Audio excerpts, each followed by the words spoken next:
Hello friends, কেমন আছো তোমরা সবাই? আশা করি অনেক ভালো আছো আর আমি অনেক ভালো আছি। সবাই তো জানো আজকে রাখি পূর্ণিমা, তো সকল দাদা দিদি ভাই বোনদেরকে জানাই রাখির আন্তরিক শুভেচ্ছা ও অভিনন্দন। হ্যাপি রক্ষাবন্ধন, শুভ রাখি পূর্ণিমা। এখানে আমি সকালে ঘুম থেকে উঠে স্নান টান সেরে নিয়েছি, কিন্তু আমার বোনও এখনও ঘুম থেকে ওঠেনি। এই দেখো বাহারকার নাজারা, যখন তখন বৃষ্টি আসতে পারে। চলো তাড়াতাড়ি সব কিছু গুছিয়ে নিই।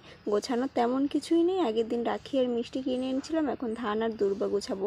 আমাদের বাড়ির এই অবস্থা, কি করে কি করব এর মধ্যে বুঝতে পারছি না। তাই সব কিছু গুছিয়ে নিয়ে চলে গেছিলাম জেঠুদের বাড়ি প্লেটটা সাজিয়ে। তো আগেই বললাম তেমন কিছু গোছানোর নেই, ধান আর দুর্বা।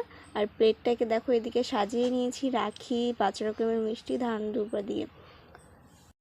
আমি বসে পড়েছি রাখি পরাতে। আমি পরাবো, তারপরে বোনু পরাবে রাখি।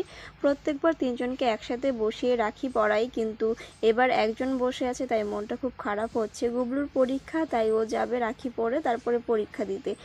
আর বড়জনের 2 দিন আগে এক্সাম ছিল, ও এক্সাম দিয়ে একবারে ফ্রেন্ডের বাড়ি চলে গেছে, তাই ও আর আসতে পারেনি। বলল কি এবার ওদের দুজনকেই পড়া।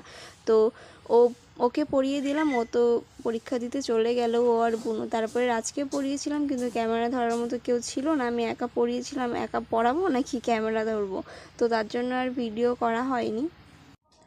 এবছরের রাখিটা অতটাও ভালো কাটেনি, কারণ একজনকে পড়াতে পারিনি, তাই মনটা একটু খারাপ ছিল।